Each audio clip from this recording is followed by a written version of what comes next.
Assalamualaikum para tetua, gimana kabar kalian? Semoga selalu sehat dan dilancarkan rezekinya, amin. Jumpa lagi bareng alurku, yang akan menemani kalian semua dengan cerita-cerita menarik seputar Donghua. Oke, langsung aja ke ceritanya. Qin San mengangguk lalu mengaktifkan kekuatan tubuh suci miliknya. Dia melayangkan tinjunya ke batu itu membuat batu besar itu terbelah. Sebuah segel nampak melayang di depan potongan jiwa tua tadi, saat batu besar itu berhasil dibelah dua oleh Qin San. Selain segel itu, masih ada cincin ruang yang juga terlihat masih tertanam di potongan batu. Qin San mengerutkan keningnya saat melihat bentuk segel itu. Ini sama persis dengan segel yang kakek titipkan padaku, batinnya. Dia kemudian mengeluarkan segel dengan bentuk yang sama dari cincin ruangnya. Potongan jiwa itu tersenyum melihat segel yang Qin San keluarkan. Itu adalah segel palsu klan Qin.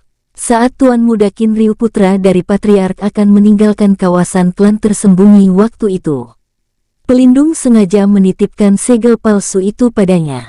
Pelindung khawatir Tuan Muda Qin yang saat itu masih sangat muda tak akan bisa mempertahankan segelnya, sehingga dia hanya menitipkan yang palsu dan memberikan padaku yang asli untuk disembunyikan hingga keturunan langsung klan Qin kembali lagi ke sini, katanya lagi.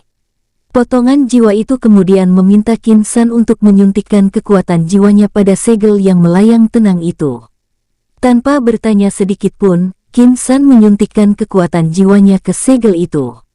Saat kekuatan jiwanya diserap sempurna oleh segel itu, cahaya keemasan menyembur keluar dari segel itu diikuti dengan menguapnya segel itu begitu saja. Qin San menyipitkan mata merasakan hal yang berbeda di dalam dirinya pasca segel itu menghilang. Segel ini menyatu di dalam jiwaku, batinnya. Jiwa tua itu tersenyum saat menyaksikannya. Apa Anda tahu, belum pernah ada keturunan leluhur Qin Nan sepeninggal leluhur dari dunia bawah yang berhasil menyatukan diri dengan segel itu. Bisa dikatakan Anda yang pertama melakukannya, kata jiwa tua itu penuh semangat.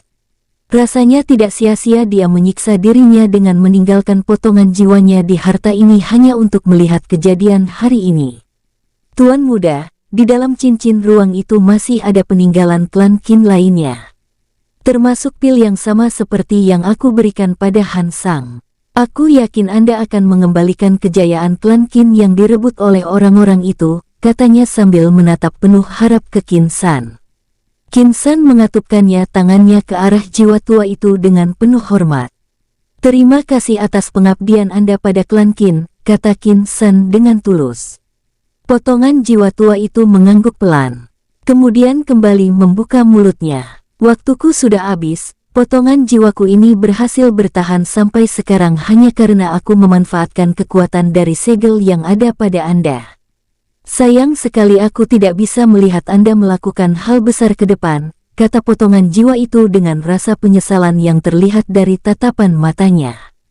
Qin San hanya bisa membungkukkan badannya ke arah jiwa tua ini. Dia menaruh rasa hormat besar pada sosok ini. Bahkan dalam situasi yang menguntungkannya, potongan jiwa ini tak pernah berpikir menguasai segel itu dan menjadikan miliknya. Sayangnya dia juga tidak bisa membantu potongan jiwa ini layaknya dia membantu Long Xiu menemukan tubuh baru. Pelayan utama klan Qin ini hanya meninggalkan potongan jiwa, bukan jiwanya secara utuh. Sehingga akan sulit untuk dibangkitkan.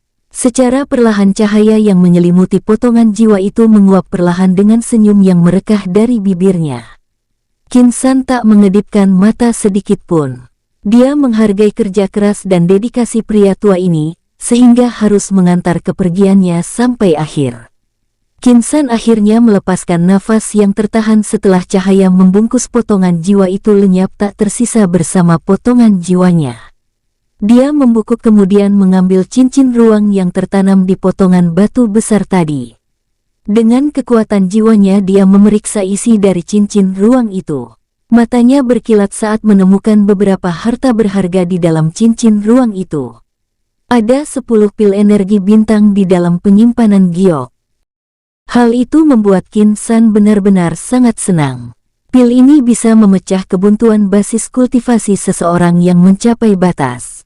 Pil ini bahkan tak mengenal batas dunia karena pembuatannya memanfaatkan bunga bintang yang tumbuh di bintang. Dengan pil energi bintang ini, mereka yang dibatasi dengan energi yang ada di dunia bawah layaknya para pelindung agung 3 sekte besar serta patriark klan tersembunyi luar bisa menerobos batas dunia luar dengan menerobos ke alam mulia. Qin San pernah memadatkan pil semacam ini, hanya saja bunga bintang yang didapatkan dari batu langit hanya bisa membuatnya memadatkan 2 pil energi bintang. Satu ada padanya, dan satunya lagi sudah dia berikan pada Qin Baihu. Aku bahkan masih bisa memadatkan pil energi bintang dengan bunga bintang ini. Batinnya saat menemukan bunga bintang di dalam cincin ruang itu. Selain bunga bintang dan pil energi bintang, masih ada beberapa senjata spiritual yang juga disimpan rapi di dalam cincin ruang itu. Senjata spiritual mulia, batin Qin San lagi. Rasa terima kasihnya pada potongan jiwa tadi makin terpatri di dalam hatinya. Dia yakin, selama berada di dunia luar, semasa hidup, potongan jiwa itu sama sekali tidak pernah mengganggu harta-harta ini. Kekuatan jiwanya terus mengamati harta lainnya di dalam cincin ruang itu. Leluhur Qin Nan, aku berharap suatu saat aku bisa bertemu denganmu, batinnya. Suara menggelegar terdengar dari langit. Awan hitam tiba-tiba berkumpul dan menyatu di atas formasi pembatas suci tingkat 9 yang didirikan Qin San. Lama-kelamaan awan hitam itu bahkan menjangkau area yang sangat luas. Orang-orang yang ada di markas Sekte Naga Surgawi ikut mendongak ke langit memperhatikan fenomena ini. Pelindung Agung Sekte Naga Surgawi, San Jiazi yang sedang berada di kediamannya segera melayang tinggi dan terbang menuju pusat awan hitam. Dia ingin tahu apa yang membuat fenomena ini. Hal yang sama juga dilakukan pelindung Agung Sekte Bumi, Fuyong serta 3 patriark klan tersembunyi yang masih berada di markas Sekte Naga Surgawi. Tak lama mereka mendarat di samping Han Sang, Qin Baihu, Qin Jinlong, Long Xiu dan Qin Long yang berdiri di luar formasi pembatas. Hanya berselang sepersekian detik penguasa agung ras binatang iblis, Emosizi juga mendarat di tempat itu sambil menyengir. Apa Kaisar Qin akan menerobos lagi? Tebaknya. Apa menurutmu ada orang lain yang bisa mengundang fenomena seaneh ini selain Kaisar Qin yang ingin menerobos? Jawab penguasa agung ras binatang spiritual Qin Long. 5 pria tua yang baru muncul di tempat ini yang ikut mendengarkan perbincangan penguasa agung 2 ras dari benua Beichun ini, kini mengerti apa yang menyebabkan fenomena ini. Fuyong sebenarnya baru akan membuka mulutnya bertanya pada Han Sang sebelum Emosizi tiba. Namun setelah mendengar perbincangan Emosizi dan Qin Long membuatnya menelan kembali kata-katanya. Tatapan 6 kultivator alam agung tingkat 9 ini menyipit saat mendongak dan melihat cahaya ungu berkilat di balik awan hitam tebal. Apa dia mengundang kemarahan langit dengan menerobos alam kecil? Gumam Fuyong. Mereka bukannya tidak pernah melihat kemarahan langit setiap kali seseorang menerobos. Mereka semua bahkan pernah merasakan kemarahan langit. Namun biasanya petir kesengsaraan akan muncul saat seseorang menerobos alam besar. Sementara mereka semua tahu, jika Qin San baru berada di alam agung tingkat 4. Kalaupun akan menerobos, itu berarti hanya akan menerobos alam kecil. Qin Baihu menyengir mendengar gumaman Fuyong. Dia bahkan sudah mengundang amarah langit saat menerobos ke alam elemen, kata Qin Baihu. Dia memang sudah bersama Qin San bahkan saat pemuda ini masih berada di alam prajurit surgawi. San Jiazi dan Patriark Xiao sama sekali tidak heran dengan segala potensi yang dimiliki Qin San. Bagaimanapun mereka tahu persis identitas Qin San yang merupakan cucu dari Kaisar Langit Min Jiangwu. Saat tatapan orang-orang ini terus tertuju di dalam formasi pembatas suci yang masih berdiri kokoh melindungi pandangan dan indera spiritual mereka, dari langit Jiu Kang ikut mendarat dengan tatapan penuh telisik ke arah formasi pembatas. Dia kemudian menelisik satu persatu orang yang berdiri di sekitar formasi. Melihat hanya Qin San yang tidak ada membuatnya bisa menebak jika Qin San lah yang kini mengundang kemarahan langit. Putra yang mulia Putri Ming memiliki bakat jauh melampaui siapapun di dunia langit. Jika dia terus berkembang, Aku yakin dia akan mampu mengambil kembali apa yang menjadi haknya dan ibunya. Batin Jiu Kang kemudian mendarat di samping San Jiazi. Di dalam formasi pembatas, Qin San dalam kondisi duduk bersila terus mendorong energi pohon kehidupan dari lautan kesadarannya ke pusat energinya. Segel yang menyatu dengan dirinya sebelumnya mendorong dirinya melakukan terobosan. Segel itu bahkan mampu meretakkan pembatas basis kultivasinya begitu saja tanpa Qin San menjalankan teknik kultivasi kaisar langit miliknya. Aku harus menahannya, setidaknya dengan dorongan kekuatan dari segel ini aku mungkin bisa menerobos beberapa alam kecil sekaligus, batin Qin San sambil terus membuka meridian yang selama ini sengaja dia tutup untuk membatasi laju energi pohon kehidupan membanjiri dantiannya.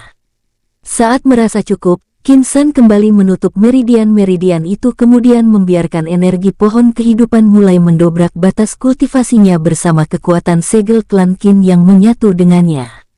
Di atas langit, suara guntur menggelegar. Dua bibit petir ungu langsung terbentuk siap menghancurkan Qin San yang sedang duduk bersila masih dengan mata tertutup. Patriark Jiao, Patriark Jua, Pelindung Agung Sekte Bumi, Fuyong, Pelindung Agung Sekte Kuil Kuno, Han Sang mendongak dengan tatapan penuh kewaspadaan. Petir ungu, dia mengundang kemarahan petir ungu. Sebenarnya siapa pemuda ini? Kata Patriark Jua mulai meragukan identitas Qin San yang hanya berasal dari benua Yanchun. Bahkan di kalangan mereka klan tersembunyi luar, dia belum pernah mendengar ada yang menerobos sampai mendatangkan petir ungu. Jangankan petir ungu, yang mengundang kemarahan langit saat menerobos alam kecil saja belum pernah dilihatnya. Saat 4 kultivator alam agung tingkat 9 ini masih dipenuhi dengan kejutan dengan munculnya bibit petir ungu di atas langit, beberapa sosok lain ikut bermunculan dari arah markas Sekte Naga Surgawi. Mereka adalah sebagian para tetua dari 3 sekte dan 3 klan tersembunyi yang ikut penasaran dengan fenomena yang terjadi bahkan menjangkau hingga markas Sekte Naga Surgawi yang berjarak beberapa mil dari tempat ini. Saat bibit petir ungu mulai terbentuk, Jiu Kang langsung bertindak dengan meminta San Jiazi dan yang lainnya untuk kembali menjaga jarak dari formasi suci. Dia sangat tahu daya hancur yang bisa diakibatkan oleh petir ungu itu. Mereka semua kini berdiri di jarak yang cukup jauh sambil terus mendongak menatap ke langit hingga mereka bisa memastikan jika bibit petir yang terbentuk sempurna ada 2 dalam satu waktu sekaligus. Bagaimana mungkin ada 2 petir ungu yang terbentuk dalam satu waktu? Apa langit ingin membunuhnya? Gumam Fuyong penuh ketakutan. Mendengar itu, yang lainnya ikut mendongak kembali dan memastikan kalimat Fuyong. Setelah membenarkan sendiri kalimat Fuyong, orang-orang itu mulai berwajah tegang. Bahkan San Jiazi, Patriark Xiao, King Long, Emo Shizi dan Jiu Kang ikut berwajah tegang. Hanya Long Xiu, Qin Baihu dan Qin Jinlong yang terlihat tidak khawatir sama sekali. Mereka seperti sudah terbiasa melihat Qin San berada dalam tekanan besar seperti ini. Formasi pembatas suci yang melindungi Qin San dari pandangan luar terlihat bergetar kemudian menguap begitu saja. Semua mata kini melihat dengan jelas sosok Qin San yang sudah berdiri dengan tatapan tajam ke arah langit. Qin San sengaja meruntuhkan formasi pembatas suci ini untuk membiarkan petir ungu menjangkau langsung tubuhnya. Sepertinya kamu tidak puas karena melihatku berada di alam agung tanpa pernah memberikan rasa sakit padaku saat menerobos sebelumnya, gumam Qin San dengan senyum di bibirnya. Jangankan orang-orang yang memperhatikannya dari jauh, bahkan dia sendiri tidak habis pikir bagaimana bisa 2 bibit petir terbentuk sekaligus dalam satu waktu hanya untuk terobosan alam kecilnya. Namun Qin San segera melupakan itu kemudian berteriak dengan suara lantang. Apa yang kamu tunggu? Datanglah. Suaranya menggelegar hingga ke langit. 2 garis zigzag berwarna ungu mulai merayap turun dengan kecepatan maha dahsyat. Bunyi guntur menggelegar mengantar setiap pergerakan petir ungu ini. Sus, duar. Ujung 2 garis zigzag itu akhirnya menggapai tubuh Qin San yang berdiri kokoh. Ledakan menggema saat petir ungu menghantam tubuh Qin San.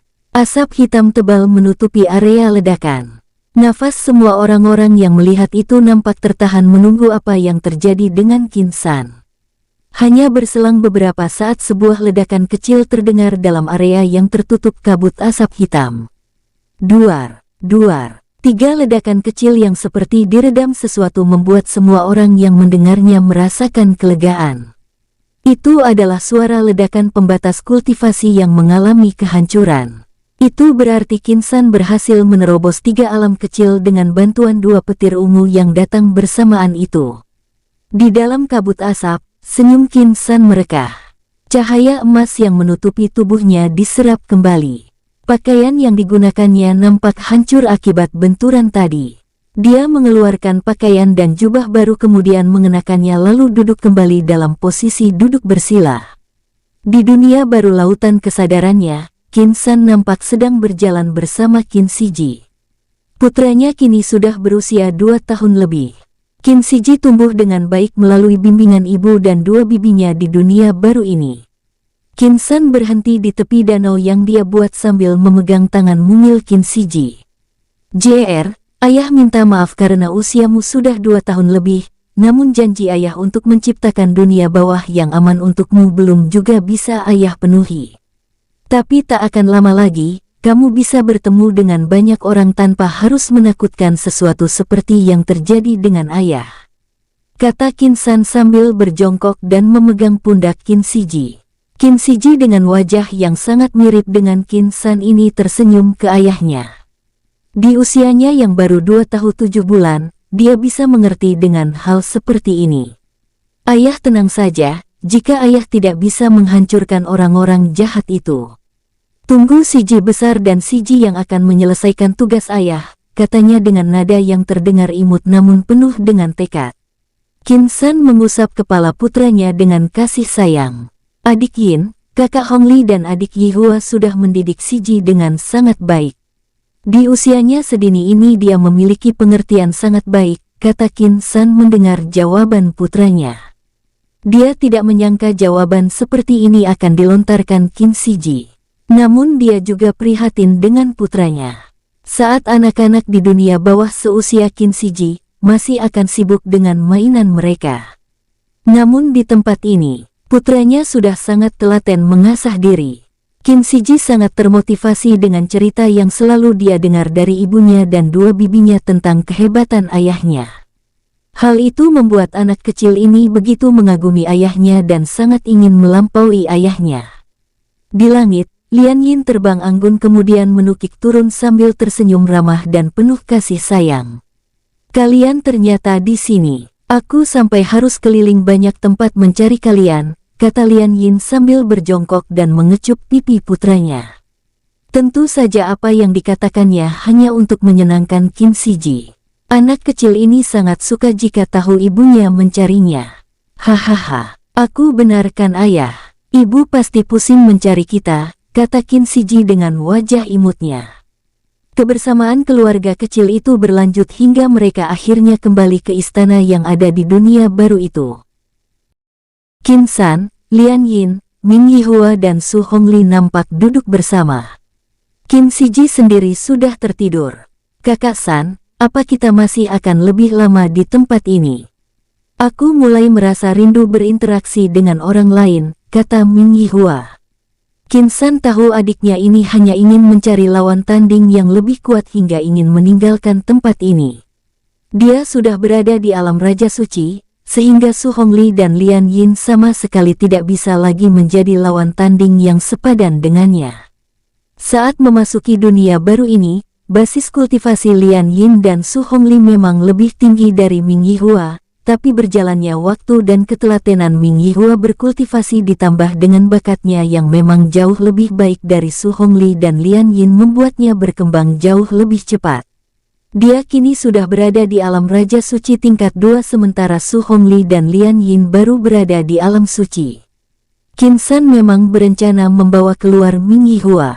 Setidaknya kekuatannya sudah bisa untuk melindungi dirinya sendiri, bahkan di benua Sanggu. Namun tidak dengan Lian Yin. Qin San belum akan mengizinkannya keluar dari dunia baru ini karena masih mengkhawatirkan Qin Shiji.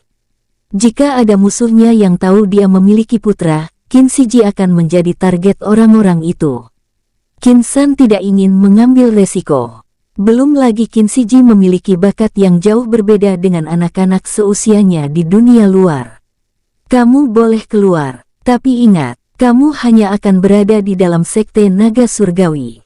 Kamu tidak akan ikut denganku, kata Qin San. Wajah Ming Yihua nampak sumringah namun kemudian berubah menjadi serba salah saat mendengar kalimat Qin San berikutnya. Kakak Hong Li juga bisa keluar. Tapi adik Yin dan JR akan tetap di tempat ini. Aku belum bisa memastikan sepenuhnya mereka akan aman saat meninggalkan tempat ini, kata Qin San penuh penyesalan. Su Hongli nampak berpikir keras kemudian membuka mulutnya. Aku akan menemani adik Yin dan JR di sini. Lagi pula aku benar-benar sudah sangat sulit berpisah dengan anak kecil itu, kata Su Hongli. Kebersamaannya dengan Qin Shiji selama 2 tahun lebih di dunia baru ini membuat mereka sangat dekat. Su Hongli sebenarnya tidak merasa terlalu sepi karena tingkat bocah itu. Ming Yihua terlihat cemberut mendengar itu. Awalnya dia mengira, bukan hanya dia yang bisa keluar dari tempat ini. Namun Lian Yin dan Qin Shiji juga akan diizinkan keluar. Dia sama dengan Su Hongli, sudah sangat sulit untuk tidak melihat Qin Shiji dalam sehari. Kakak San, apakah aku bisa keluar hanya sesaat kemudian kembali ke sini? Aku tidak ingin berpisah terlalu lama dengan JR, katanya dengan tatapan memohon. Qin San mengangguk ringan kemudian tersenyum ke arah Ming Yihua. Tentu saja, selama kakak belum memasuki kawasan klan tersembunyi.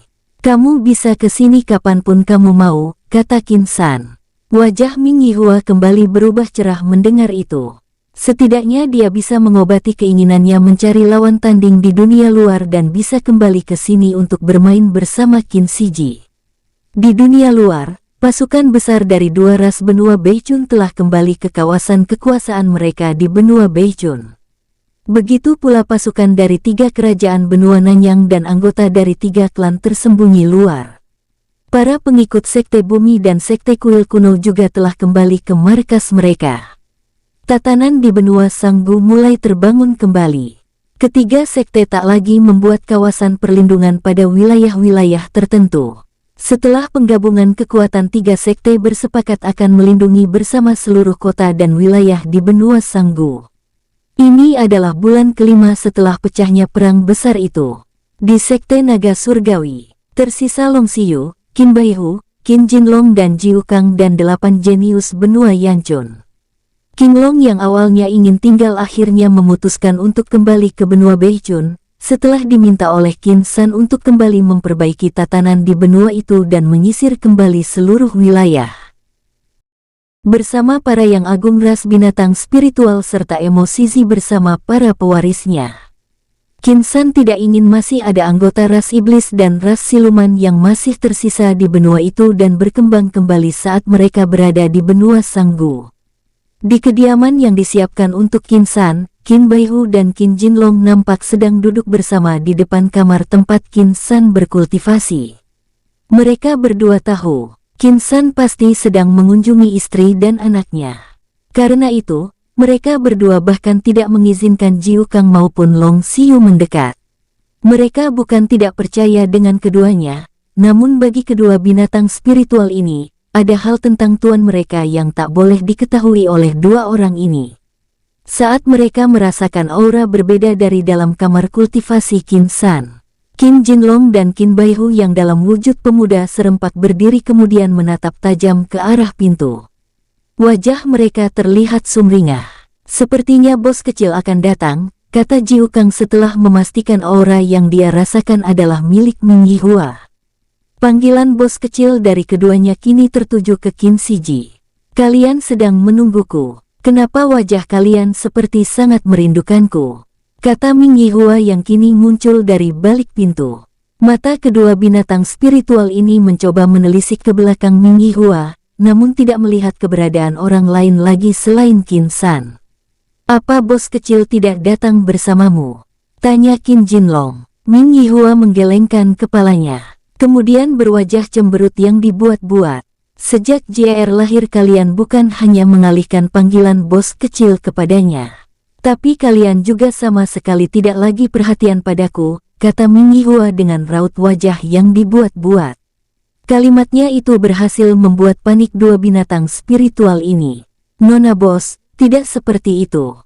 Kami hanya sudah sangat lama tidak melihat bos kecil, jawab Qin Baihu. Qin San yang juga sudah berjalan keluar hanya bisa menggelengkan kepalanya melihat Ming Yihua menggoda dua binatang spiritualnya. Di kediaman pelindung agung Sekte Naga Surgawi, Qin San nampak duduk bertiga bersama San Jiazi dan Xiao Fan di taman belakang kediaman itu. Patriark Xiao sengaja datang kembali ke markas Sekte Naga Surgawi, setelah mendengar Qin San sudah menyelesaikan kultivasi tertutupnya di kediaman yang disiapkan San Jiazi. Qin San bersama dua pria tua ini memang belum sempat berbicara banyak sebelum Qin San memutuskan memasuki dunia baru yang ada di lautan kesadarannya untuk menemani istri dan putranya. Selama sebulan penuh Qin San berada di dunia baru miliknya. Tidak ada yang tahu apa yang dia lakukan selain Qin Baihu dan Qin Jinlong. Dia meninggalkan kloningannya dengan aura yang ditempelkan pada kloningan itu di kamar tempatnya berkultivasi, sementara tubuh aslinya dikirim memasuki dunia baru miliknya. Tentu dengan penjagaan Qin Baihu dan Qin Jinlong di luar kamarnya. Hal itu membuat tidak ada satupun curiga jika dirinya sebenarnya tidak sedang berada di kediaman itu. Patriark Xiao, apa tidak ada pergerakan dari klan tersembunyi dalam? Tanya Qin San sambil menatap Patriark Xiao yang duduk di depannya sambil memegang teko berisi teh spiritual. Xiao Fan menggelengkan kepalanya kemudian meletakkan kembali teko di tangan kanannya ke meja kayu di depannya. Tidak ada, benar-benar di luar dugaanku. Aku mengira akan ada gerakan dari salah satu klan yang akan menegur kami klan tersembunyi luar setelah perang yang menghancurkan dua klan tersembunyi lainnya, jawabnya dengan wajah yang terlihat bingung. Qin San juga terlihat berpikir dalam mendengar itu. Dia pun tak menyangka tidak ada respon sama sekali dari klan tersembunyi dalam atas ketenangan yang ada di benua Sanggu dan dunia bawah pada umumnya saat ini. San Jiazi yang tadinya diam juga mulai membuka mulutnya. Pangeran Langit, ada kabar dari benua Beichun, kakek Anda sekarang sudah berada di benua Beichun dan kemungkinan akan sampai di sini tak lama lagi. Penguasa Qinglong juga memberi kabar. Jika dia sudah menyelesaikan tugasnya dan akan menemani sendiri kakek Anda ke benua Sanggu, katanya. Qin San mengangguk ringan sambil tersenyum. Dia sudah sangat lama tidak melihat kakeknya, Qin Sun. Sebelum berkultivasi secara tertutup, dia memang mengabari kakeknya melalui batu pengirim pesan. Tak lama dari itu, Qin Sun memintanya mengizinkannya mengunjungi benua Sanggu. Qin San akhirnya mengizinkannya dengan meminta Elang Agung menjemput langsung Qin Sun di benua Yanchun. Qin San sengaja mengizinkan kakeknya datang ke benua Sanggu setelah mendengar semua cerita dari potongan jiwa pelayan utama klan Qin di masa lampau dari warisan yang selama ini dijaga Sekte Kuil kuno. Selain mengizinkan Qin Sun ke benua Sanggu, dia juga meminta Gagak Agung dan satu yang agung ras binatang spiritual lainnya ke benua Yanchun untuk menjemput saudara angkat sekaligus murid ibunya, Rui Fanghua dan Lin Chen. Aku memiliki sesuatu untuk kalian.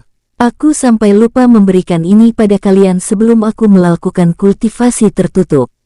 Kata Qin San kemudian mengeluarkan sesuatu dari balik jubahnya. Sebuah botol kecil yang terbuat dari giok nampak di telapak tangan Qin San. Dengan pelan Qin San membuka penutup botol giok itu. Tatapan San Jiazi dan Xiao Fan membeku saat merasakan aroma pekat yang menghantam penciuman mereka saat penutup botol giok itu terbuka sempurna. Mereka sama sekali tidak bisa menebak isi botol giok ini. Namun aromanya benar-benar menarik sisi terdalam mereka hingga jiwa keduanya yang bersemayam di lautan kesadaran masing-masing ikut bergetar, karena aroma yang menyeruak dari dalam botol giok itu. Qin San menuang botol giok itu. Dua pil dengan cahaya samar nampak tergeletak di telapak tangannya. Dia kemudian menyerahkan satu pil untuk San Jiazi dan satu pil untuk Xiao Fan. Ini adalah pil energi bintang. Pil yang sama yang diberikan potongan jiwa penjaga warisan klan Qin pada pelindung agung Sekte Kuil kuno, Han Sang. San Jiazi dan Xiao Fan menerima pil itu dengan kerutan di dahi mereka. Kedua sama sekali belum tahu apa manfaat pil ini. Meski mereka berharap pil ini akan berdampak besar pada kebuntuan kultivasi mereka akibat keterbatasan dunia bawah. Itu adalah pil energi bintang. Aku yakin kalian juga tahu apa manfaatnya, kata Qin San. Kalimat singkat Qin San membuat tatapan dua pria tua itu menyala melihat pil yang ada di tangan masing-masing. Mereka tahu persis apa manfaat pil ini. Mereka sudah pernah membaca tentang pil yang sudah sangat lama menghilang dari dunia bawah itu. Tidak ada alkemis dunia bawah yang mampu memadatkan pil ini sejak ribuan tahun silam. Mereka kemudian menatap Qin San dengan wajah penuh keingintahuan. Pangeran Langit, dari mana Anda mendapatkan pil ini? Tanya San Jiazi dengan wajah dipenuhi keingintahuan. Qin San tersenyum mendengar pertanyaan itu kemudian membuka mulutnya. Aku ingin tanya pada kalian, apa tidak ada catatan yang tersimpan tentang klan Qin yang pernah ada di benua Sanggu dan klan tersembunyi? Kata Qin San yang malah bertanya balik. Xiao Fan menarik nafas dalam mendengar itu. San Jiazi juga menggelengkan kepalanya. Mereka benar-benar tidak pernah menemukan catatan apapun terkait klan Qin di benua Sanggu. Jangankan catatan tentang klan Qin, bahkan informasi tentang klan-klan tersembunyi dalam juga tak ada yang beredar di dunia luar. Aku hanya pernah mendengar bahwa ribuan tahun silam, bahkan sebelum invasi dunia lain pada dunia bawah yang dikatakan terjadi 2000 tahun silam, orang-orang klan tersembunyi keluar dan menyita semua catatan tentang mereka yang ada di seluruh dunia bawah. Kabarnya mereka bahkan sampai benua Yanchun menyisir setiap kekuatan yang kemungkinan menyimpan catatan kuno yang menceritakan soal klan tersembunyi. Peristiwa itu jauh sebelum kami bertemu dengan kakek Anda dan membimbing kami hingga bisa seperti ini, kata Xiao Fan. Qin San mengerutkan keningnya mendengar itu. Dia yakin hal itu dilakukan oleh klan tersembunyi untuk menghapus semua catatan tentang klan Qin yang pernah mendominasi dunia bawah melalui aksi heroik leluhur klan Qin, Nan menghalau setiap invasi dunia lain di dunia bawah.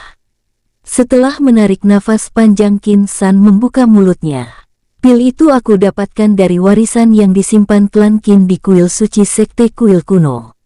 Tetua Han memberikannya padaku sesaat sebelum aku menerobos di luar markas ini hari itu, cerita Qin San. San Jiazi dan Xiao Fan mengerutkan keningnya mendengar itu. Maksud Anda, di masa dulu leluhur dari ayah Anda sebenarnya pernah mendiami benua Sanggu. Apa sekte kuil kuno juga didirikan oleh leluhur klan Qin? Tanya San Jiazi penuh keingintahuan. Dia tahu persis, sekte kuil kuno sudah berdiri dengan kekuatan besar saat dia baru mendirikan sekte naga surgawi. Meskipun selama ini, sekte kuil kuno seperti hanya berjalan di tempat hingga 4 sekte yang dibentuk jauh di belakang mereka bisa menyamai kedudukan mereka di benua Sanggu. Qin San menggelengkan kepalanya kemudian menceritakan apa yang diceritakan potongan jiwa itu padanya. Dia sudah sangat mempercayai San Jiazi dan Xiao Fan seperti halnya dia mempercayai Yuan Huanran, penguasa agung sekte 9 naga di benua Yanchun. 3 orang ini adalah orang yang dipilih kakeknya Ming Jiangwu untuk melindunginya dan ibunya di dunia bawah. San Jiazi dan Xiao Fan nampak terpaku mendengar semua yang diceritakan Qin San. Mereka berdua tidak pernah menyangka jika ada sejarah besar yang tertutupi selama ini tentang keberadaan klan Qin di masa lampau. Di arena besar sekte naga surgawi, Ming Yihua berdiri dengan angkuhnya setelah tak ada satupun kultivator Raja Suci tingkat 2 di sekte itu yang bisa mengimbanginya. Dia berhasil mengalahkan setiap orang yang menantangnya hanya dalam 2 gerakan. Di panggung besar yang ada di sekitar arena, pelindung agung sekte naga surgawi tersenyum melihat itu. Adik dan kakak sama-sama memiliki potensi tanpa batas. Gadis ini tak kalah kuat dari Pangeran Langit Qin San, batin San Jiazi setelah melihat 3 tetuanya di alam yang sama dengan Ming Yihua tumbang saat menghadapi gadis ini. San Jiazi kemudian menoleh ke Qin San yang duduk di sampingnya. Qin San seakan mengerti maksud San Jiazi. Dia hanya mengangguk disusul San Jiazi kemudian berdiri. Kalian yang berada di alam Raja Suci tingkat 3 boleh menantang Nona Ming, kata pria tua itu. Seorang pria paruh baya melompat menaiki arena yang sudah dilindungi dengan formasi pembatas suci tingkat 9. Sejak berada di Sekte Naga Surgawi, Qin San menaikkan semua level formasi yang ada di sekte ini.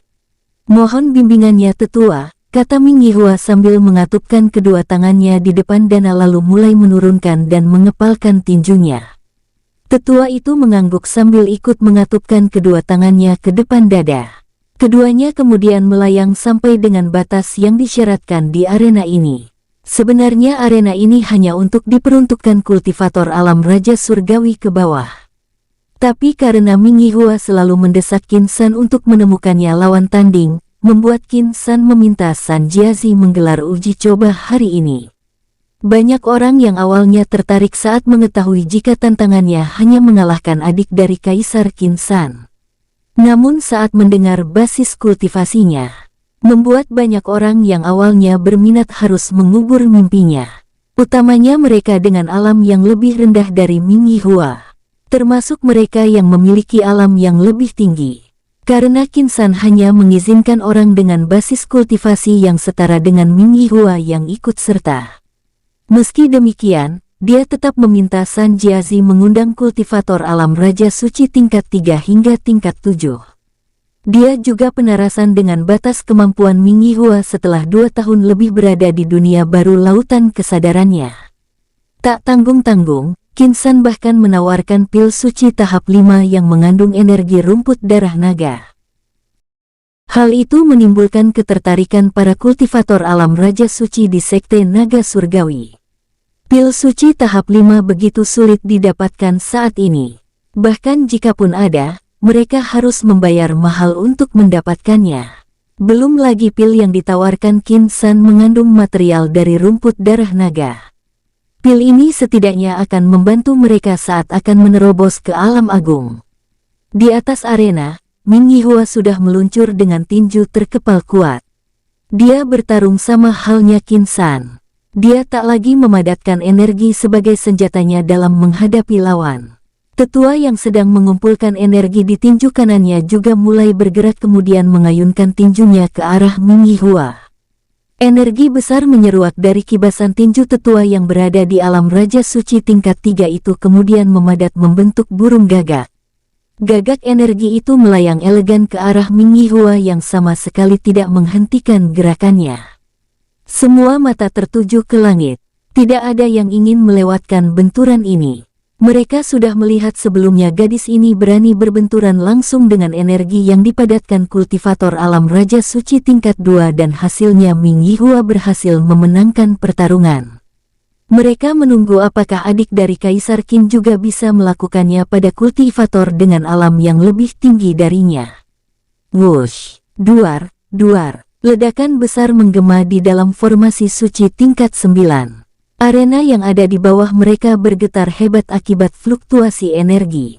Beruntung formasi yang membatasi efek dari pertarungan di arena ini sudah diperkuat oleh Qin San. Jika tidak, akan mempengaruhi orang-orang dengan basis kultivasi rendah yang sedang menonton. Jiu Kang yang duduk di samping Qin San tersenyum puas melihat cara bertarung dan daya ledak dari kekuatan Ming Yihua.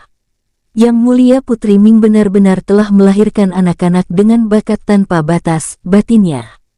Dia sudah melihat Qin San dengan segala kelebihannya, kini dia melihat aksi Ming Yihua. Gerakan kedua Ming Yihua dan tetua yang jadi lawan tandingnya, Ming Yihua kembali berhasil meledakkan energi yang dipadatkan tetua itu.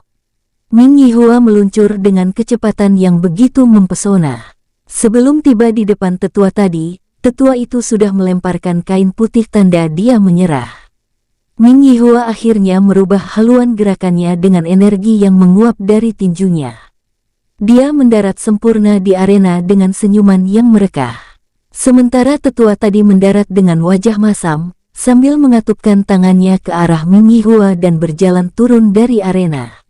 Apa masih ada yang memiliki basis kultivasi Raja Suci tingkat 3 yang ingin menantangnya? Teriak San Jiazi. Sayangnya tidak ada lagi tetua di alam Raja Suci tingkat 3 yang ingin menyia-nyiakan energi mereka. Mereka semua tahu kekuatan tetua yang tadi mengaku kalah. Bahkan mereka pun tak mampu mengalahkan tetua itu dengan 2 gerakan. Tapi Ming Yihua sudah membuat tetua itu menyerah hanya dalam gerakan kedua. Uji tanding itu terus berlanjut hingga Ming Yihua menghadapi kultivator alam Raja Suci tingkat 7. Dia akhirnya bisa mengakhiri pertarungan setelah lebih dari 5 gerakan. Tetua yang jadi lawannya bahkan harus terhempas jauh sebelum mengakui kekalahannya. Meski tetua itu juga berhasil membuat Ming Yihua mengeluarkan darah di sudut bibirnya. Uji tanding itu berakhir tanpa ada yang berhasil menyelesaikan tantangan. San Jiazi dan Qin San memilih mengakhiri tantangan itu meskipun Ming Yihua berharap tantangan untuk melihat batasnya kembali dilanjutkan dengan menghadapi kultivator alam Raja Suci tingkat 8. Namun Qin San bisa melihat dengan jelas, adiknya itu bahkan sudah kewalahan menghadapi kultivator alam Raja Suci tingkat 8 di kediaman yang disiapkan Sekte Naga Surgawi untuknya. Qin San dan Ming Yihua nampak duduk bersama. Adik Hua, kemampuanmu sudah sangat bagus. Aku tahu kamu tadinya pasti masih ingin melanjutkan pertarungan untuk mengetahui batasanmu. Tapi untuk mengetahui batasan, kita tidak mesti kalah terlebih dahulu, kata Qin San. Ming Yihua mendengar semua yang dikatakan Qin San dengan baik. Dari pengalaman dan kekuatan, dia sama sekali tidak ada apa-apanya dibanding kakaknya. Karena itu dia sangat menghargai setiap waktunya bersama Qin San membicarakan soal kultivasi dan pengembangan diri. Dia menanamkan dalam benaknya setiap kata dan kalimat yang Qin San ucapkan. Setelah memberi wejangan pada Ming Yihua soal pengembangan diri, Qin San mulai mengalihkan pembicaraannya. Kamu tahu hal lain yang membuatku mengizinkanmu keluar dari dunia baruku. Karena aku sudah meminta kakek, Bibi Hua dan Paman Chen ke sini. Aku ingin kamu mengenali mereka, kata Qin San.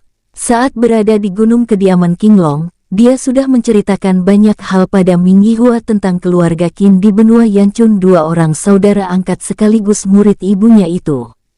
Tatapan Ming Yihua nampak berbinar mendengar itu. Bagaimanapun interaksinya dengan seseorang yang mengenal ibu dan ayahnya selama ini hanya dengan Qin San.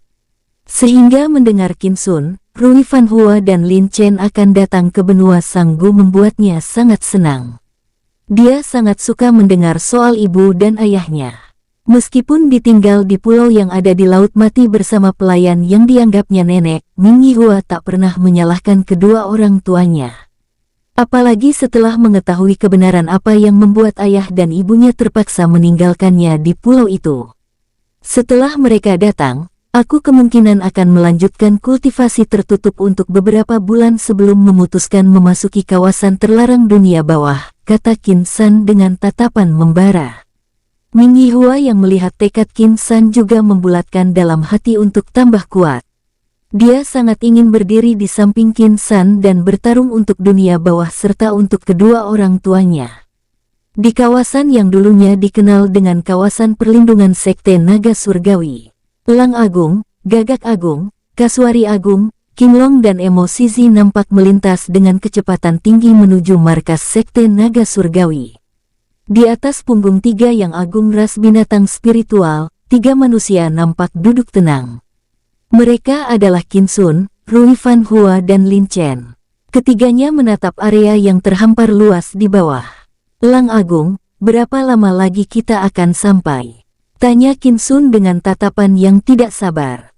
Dia benar-benar merindukan cucunya. Sudah bertahun-tahun dia tidak pernah melihat Qin San. Mendengar semua pencapaian Qin San membuatnya sangat senang, apalagi kini dia akan kembali bertemu dengannya.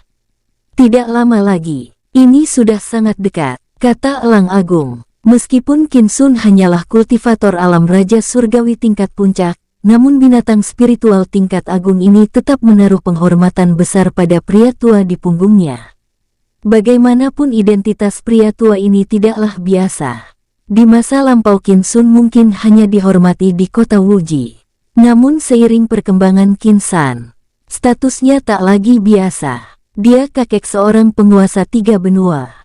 Benua Yanchun, Beichun dan benua Nanyang. Jika tidak menolak, Qin San saat ini bahkan sudah menjadi penguasa tunggal dunia bawah.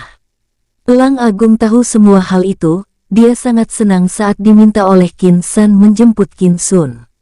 Menjemput salah satu orang terdekat Qin San membuatnya merasa sangat dipercaya oleh Qin San. Di atas punggung Gagak Agung, Rui Fan Hua juga menatap kejauhan dengan pancaran cahaya mata penuh kerinduan. Pemuda yang dulunya dia tolong dari kejaran Raja Tua Ying kini tumbuh dengan kekuatan yang tidak pernah dia bayangkan. Qin San yang bahkan pernah menjadi murid Gunung Yinlong, di bawah kendalinya, kini jauh meninggalkan basis kultivasinya. Sementara di atas punggung Kasuari Agung, Lin Chen juga terlihat begitu senang ikut dipanggil mengunjungi benua Sanggu. Benua yang dulunya hanya jadi mimpi bagi orang-orang benua Yanchun. Energi di sini memang sangat jauh berbeda dengan benua Yanchun, pantas saja mereka menyebut benua Yanchun sebagai benua miskin, kata Lin Chen.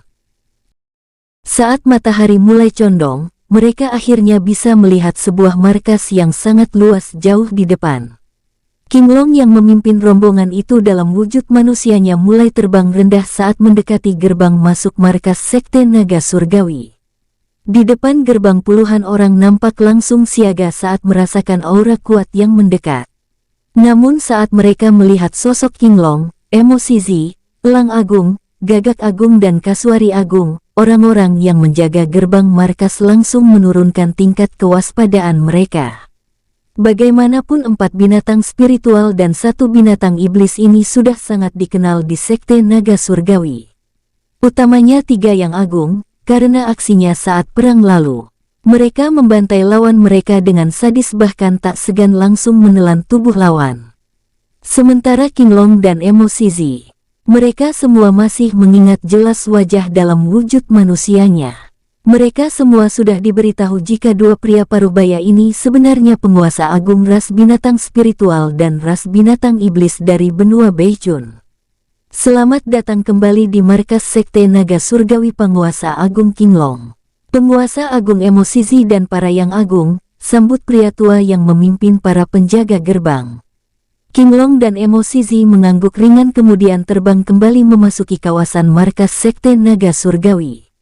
Sebenarnya, Qinglong bisa saja membawa Qin Sun, Rui Fan Hua dan Lin Chen langsung ke pusat markas Sekte Naga Surgawi. Namun dia tahu bagaimana cara menghargai orang-orang yang ada di sekte ini.